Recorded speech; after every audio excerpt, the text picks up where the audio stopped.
how the Duchess of Mazarin appeared to Madame de Beauclaire and foretold her death. After the burning of Whitehall, these two noble ladies were allotted very handsome apartments in the stable yard St. James, but the face of public affairs being then wholly changed, and a new set of courtiers as well as rules of behaviour having come into vogue, they conversed almost only with each other.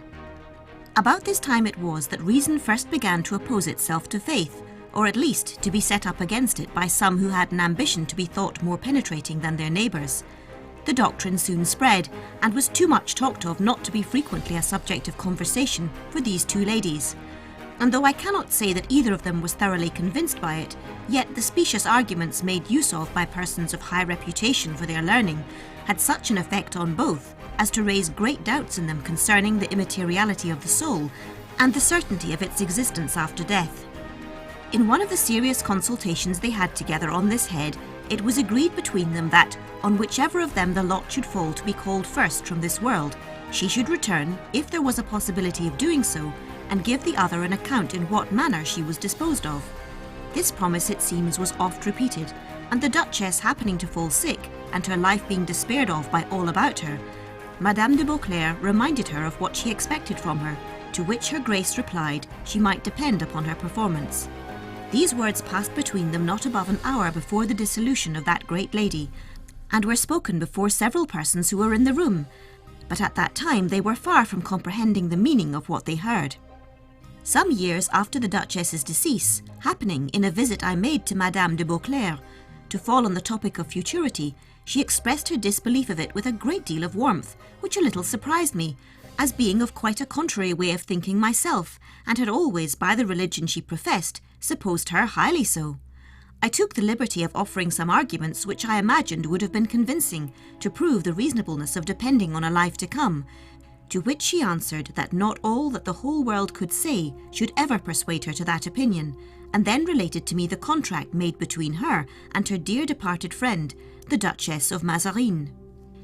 It was in vain I urged the strong probability there was that souls in another world might not be permitted to perform the engagements they had entered into in this, especially when they were of a nature repugnant to the divine will, which, said I, has manifestly placed a flaming sword between human knowledge and the prospect of that glorious Eden we hope, by faith, to be the inheritors of hereafter.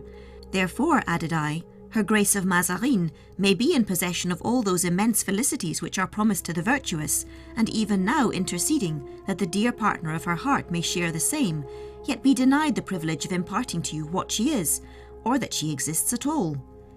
Nothing I could say made the least impression, and I found, to my very great concern, that she was become as much an advocate for the new doctrine of non-existence after death as any of those who had first proposed it, on which, from that time forward, I avoided all discourse with her on that head.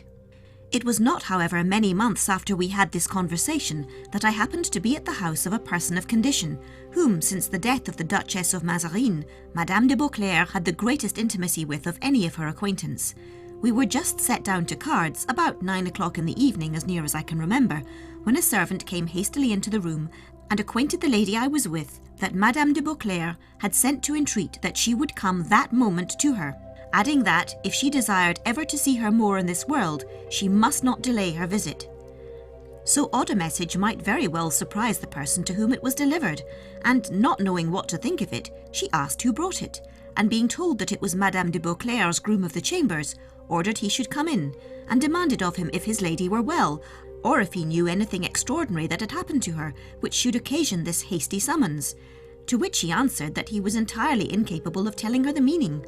Only, as to his lady's health, he never saw or heard her complain of any indisposition.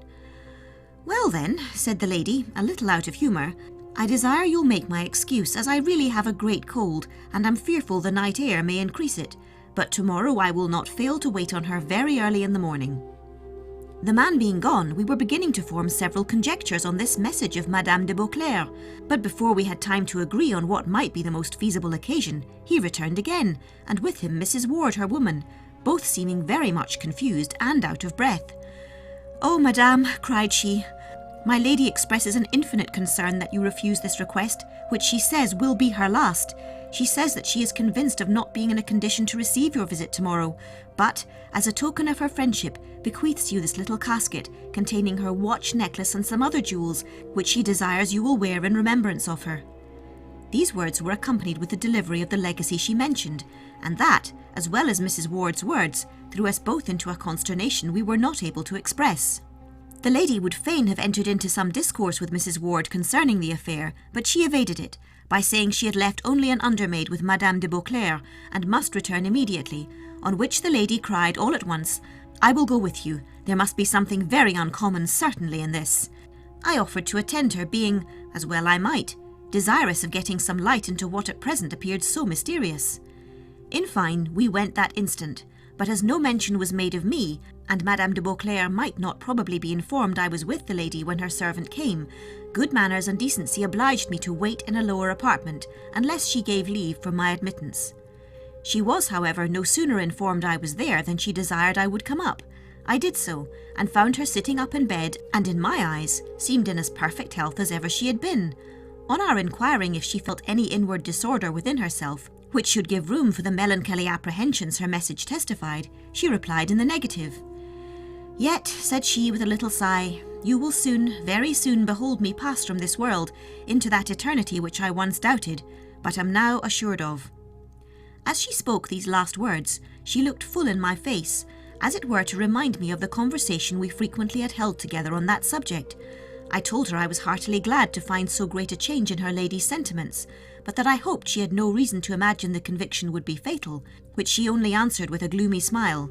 and a clergyman of her own persuasion, whom she had sent for, that moment coming in, we all quitted the room to leave him at liberty to exercise his function. It exceeded not half an hour before we were called in again, and she appeared, after having disburdened her conscience, to be more cheerful than before. Her eyes, which were as piercing as possible, sparkled with an uncommon vivacity, and she told us she should die with the more satisfaction as she enjoyed in her last moments the presence of two persons the most agreeable to her in this world, and in the next would be sure of enjoying the society of one who, in life, had been the dearest to her. We were both beginning to dissuade her from giving way to thoughts which there seemed not the least probability of being verified, when she put a stop to what we were about to urge by saying, "Talk no more of that. My time is short, and I would not have the small space allowed me to be with you wasted in vain delusion. No," continued she, "I have seen my dear Duchess of Mazarin. I perceive not how she entered, but turning my eyes towards yonder corner of the room, I saw her stand in the same form and habit she was accustomed to appear in when living.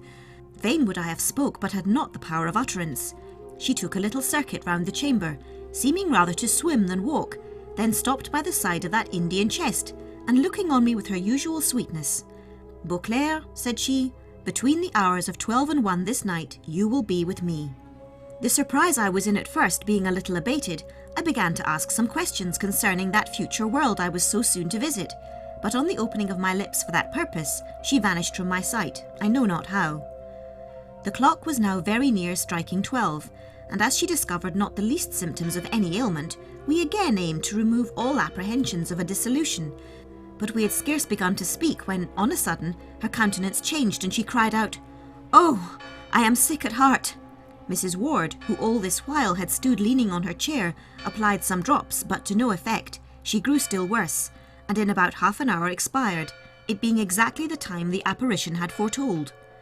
I have been so particular in relating all the circumstances of this affair, as well to prove I could not be deceived in it, as to show that Madame de Beauclaire was neither vapourish nor superstitious, as many believe all are who pretend to see anything supernatural. I am indeed very ready to allow that the force of imagination may impose upon the senses, and that it has frequently done so, and that the stories told us in our infancy leave ideas behind them which, in our riper years, are apt to make us fanciful. But in the case I have mentioned there could be nothing of all this. The lady, you may perceive, was so far from any apprehensions or prepossessions of that nature that, on the contrary, she looked upon them as ridiculous and absurd, and could have been convinced by nothing but the testimony of her own eyes and ears.